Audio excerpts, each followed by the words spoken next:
নমস্কার বন্ধুরা, আমি অমিত। আপনারা দেখছেন অভিজিৎ হর্টিকালচার। বন্ধুরা, আজকে একটা খুবই কমন গাছ, যে গাছটি মোটামুটি সকলেই বাড়িতে করতে ভালোবাসেন, আর বিশেষত ফ্ল্যাট বাড়ির জন্য তো গাছটি খুবই ভালো গাছ, আর এটি ঘরে রাখা যায়। NASA recommended plant. এই গাছটি ঘরে থাকলে অক্সিজেনের আপনার নতুন ভালো অক্সিজেন পেতে খুব সাহায্য করে। তা আজকে আমরা এই পিস লিলি সম্পর্কেই একটু আলোচনা করব।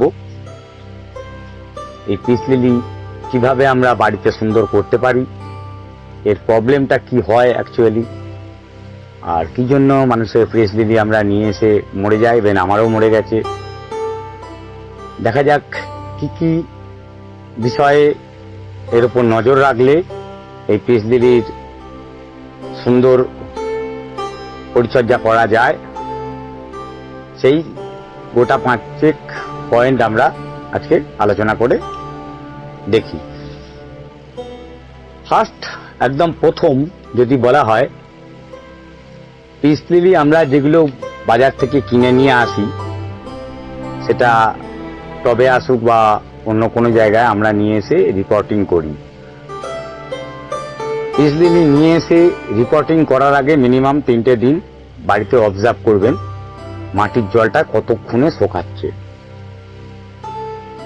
ঠান্ডার সময় আনলে একটা বেশি টাইম লাগবে, ওই জন্য 3টে দিন মিনিমাম বললাম, কত দিনে জলটা শোকাচ্ছে। এটা হচ্ছে ফার্স্ট অবজারভেশনের প্রয়োজন। কারণ পিস লিলির মেন প্রবলেম শুরু হয় মাটি থেকে।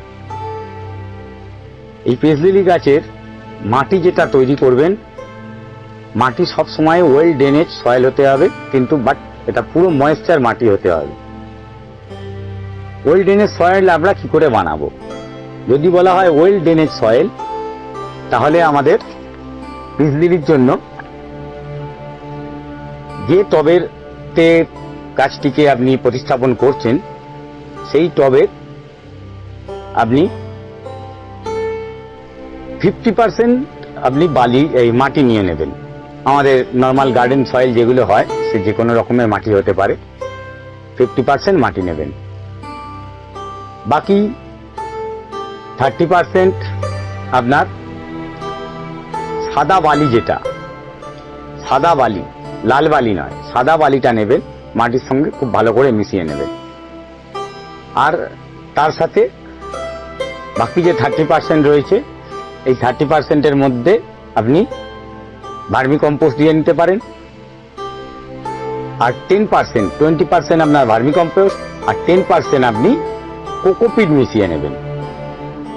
কোকোপিট অথবা যদি পান ধানের তুষ, এইটা মিশিয়ে নিয়ে যে মাটিটা তৈরি করবেন, এই মাটিটা তৈরি করার সময় আপনার যদি 10 ইঞ্চি টব হয়, মোটামুটি 1 মুঠো আপনার, আমাদের যে সারটার ব্যাপারে আমরা আগে আলোচনা করেছি, ওই সারটি যদি আগে কম্পোস্ট করে নিয়ে ডিকম্পোস্ট হয়ে যাওয়ার পরে যে সারটি আমরা বলি, দেখিয়েছি, ওই সারটি যদি ইউজ করতে পারেন, খুব ভালো রেজাল্ট পাবেন।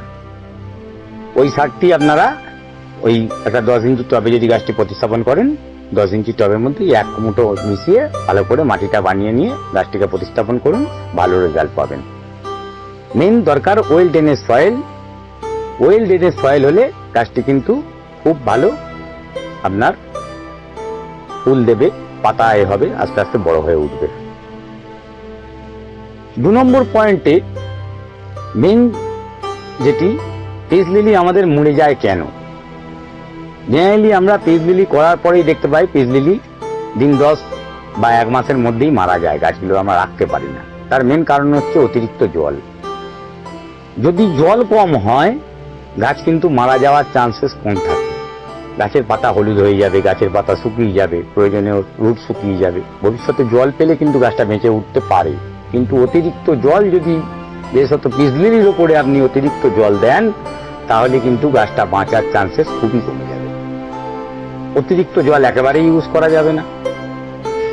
তাই পিস লিলির মাটি, এই যেমন আজকে আমরা এই গাছটিতে জল দিয়েছি, এখন মাটি পুরো কাদা হয়ে আছে। এই যে মাটিটা আমরা তৈরি করেছিলাম, এই মাটিটা পুরো এখন কাদার মতন হয়ে আছে। এই মাটিটাকে কি করবেন আপনারা, জল দেবেন যখন দেখবেন উপরের মাটি পুরো শুকিয়ে গেছে বা গাছের পাতা ঝিমিয়ে পড়ছে, এইরকম কন্ডিশনে আপনি জল দিন। শীতকালে জলের কেন গরমের মতন জল তো শীতে টানবে না, আর শীতকালে জলের আপনার পরিমিত জল দিন। কতখানি জল লাগছে কতদিন অন্তর দেখে দিতে হবে, তাহলে শীতকালেও কিন্তু পিস লিলি খুব সুন্দর হয়ে থাকতে পারে। 3 নম্বর আপনার আলো। আমরা অনেকেই পিস লিলি নিয়ে যাওয়ার পরে পিস লিলির পাতা এরকম ভাবে পুড়ে যায়। আমরা দেখি পিস লিলির পাতা এরকম ভাবে পুড়ে যায়। পিস লিলির পাতা দুটো কারণে এইরকম অবস্থা হতে পারে। একটি হচ্ছে অতিরিক্ত জলের জন্য পিস লিলি পাতায় ক্লোরোসিস হয়ে পচে যায়, আর সেকেন্ড হচ্ছে ডাইরেক্ট সানলাইট পড়লে পিস লিলির পাতা ধীরে ধীরে এই কর্নার থেকে পুড়তে শুরু করে 50% পুড়েও যেতে পারে। তাহলে আপনারা ডাইরেক্ট সানলাইটে কখনোই রাখবেন না, সেমি সেটে রাখবেন। আপনার যদি বারান্দা থাকে যেখানে আলো কম পায় মানে ডাইরেক্ট সানলাইট নয়, খুব এয়ারি জায়গায় রাখবেন যেখানে আলো বাতাস ভালো পাস করে, সেরকম জায়গায় রাখতে পারলে পিস লিলি গাছ ভালো করা যায়। আলো থাকবে কিন্তু ডাইরেক্ট সানলাইটে পিস লিলি রাখবেন না, ডাইরেক্ট হিট যেন গায়েতে না লাগে। যদি কেউ ঘরের মধ্যে রাখেন পিস লিলি রাখতেই পারেন। এই গাছটিকে রেকমেন্ড করা হয়েছে ঘরে রাখার জন্য, আপনারা ঘরেতেও করতে পারেন। যদি বদ্ধ ঘর হয় পিস লিলি রাখলে কিন্তু পিস লিলি প্রতিদিনই ঝিমিয়ে পড়বে, ভালো থাকবে না। আর জল কিন্তু একেবারেই দেখে দিতে হবে যদি ঘরে রাখা হয়। আর 7 দিন অন্তর গাছটিকে মিনিমাম 2 দিনের জন্য বাইরে বের করে রেখে দেবেন, দিয়ে আবার সেটাকে ঘরে নিয়ে যাবেন। গাছটির কিন্তু পরিচর্যায় খুব ভালো কাজ করবে। ওই 2 দিনের বাইরে থাকার জন্য গাছটি আবার নতুন প্রাণ ফিরে পাবে, তাতে গাছটি আপনার অনেক দিন থাকবে, প্রচুর পরিমাণে ফুল দিতে পারে। আপনার 4 নম্বর পয়েন্টে আমরা যেটি আলোচনা করব সেটি হচ্ছে পিস লিলির সার। পিস লিলিতে আমরা কি ধরনের সার ব্যবহার করব? আমরা যদি মাটিতে ওই যে সার যেটা নিয়ে বানিয়ে দিয়েছি ওই ধরনের সারই যদি আমরা মাসে একবার করে 1 মুঠো করে ওই মাটিতে দিয়ে দিতে পারি, তাহলেই কিন্তু আমাদের সার দেয়া মোটামুটি হয়ে যাবে। পিস লিলির বেশি সারের প্রয়োজন হয় না। আপনি এরকম দিলেই গাছ কিন্তু তার সময়ে নিজের মতন জায়গা করে, এটি যেমন দেখতেন একটা ফুল হয়ে আছে, এখানে একটা ফুল বেরোচ্ছে, এই গাছটি তো তেমনি, এই গাছগুলোতেও দেখেছেন ফুলটি কত বড় হয়ে গেছে, কতগুলো গাছ বেরিয়েছে। তাই এতে বেশি সারের প্রয়োজন হয় না। পিস লিলিকে বেশি সার দেবেন না। আর যদি মনে হয় না সার দিতে হবে, তাহলে আপনারা এনপিকে 19-19-19 বা 20-20-20, খুব বেশি নয়, লিটারে 1 গ্রাম দিয়ে একটু জল, গাছের গোড়ায় 250 ml এর মতন জল আপনারা ঢেলে দিতে পারেন। সেটি মাসে একবার করলেই যথেষ্ট, বেশি প্রয়োজন হয় না। বেশি কিছু দেবেন না পিস লিলি গাছে, তাহলে কিন্তু পাতা পুড়ে যাওয়ার প্রবণতা আসবে। আরেকটি কথা হচ্ছে, এই যখন সার দেবেন গাছের পাতা মাঝে মাঝে ভালো করে পরিষ্কার করে দেবেন। দেখছেন এখানে পাতায় যেমন ধুলো পড়ে আছে, এই অবস্থায় রাখবেন না। গাছের পাতা যত পরিষ্কার থাকবে, যত স্প্রে করে ধুয়ে পরিষ্কার করে রাখতে পারবেন, পিস লিলি তত ভালো কাজ করবে। খুব ভালো জিনিসটি, গাছটি ফুল দেবে, আরো সুন্দর হয়ে উঠবে। 5 নম্বর পয়েন্ট, পিস লিলির মাটি কিন্তু অ্যাসিটিকের প্রয়োজন।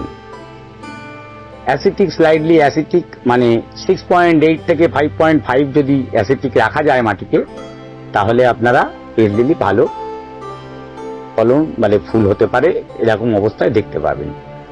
তাহলে পিস লিলির মাটিকে আমরা একটু অ্যাসিটিক করে নেব।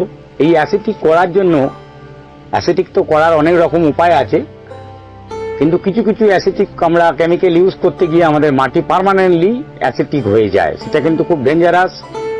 আমরা আগেও বলেছি, এগুলো করতে গেলে আমাদের পিএইচ মিটার থাকা দরকার আছে। যদি পিএইচ মিটার ল্যাব টেস্ট করতে পারলে তো আরো ভালো। আদারওয়াইজ আমরা যে ভিনিগার বাড়িতে খাই, ভিনিগারে অ্যাসিটিক অ্যাসিড থাকে। এই ভিনিগার 1 লিটার জলে 10 ml মিশিয়ে মাসে একবার করে দিন। মাসে 250 থেকে 300 ml টবেতে দিন। আপনার 10 ইঞ্চি টবে, 12 ইঞ্চি হলে একটু বেশি দিন, ছোট টবে হলে একটু কম দিন। মোটামুটি মাসে একদিন, যেদিনকে জল শুকিয়ে যাবে এরকম সময় মাটিতে ইউজ করুন। পিস লিলি কিন্তু খুব সুন্দর হয়ে উঠবে। মাটি কিন্তু সামান্য অ্যাসিটিক করে দিলেই আপনারা নিজের চোখে দেখতে পাবেন যে গাছটি তার মধ্যে চেঞ্জেস আসছে, গাছটিতে সুন্দর করে ফুল আসছে।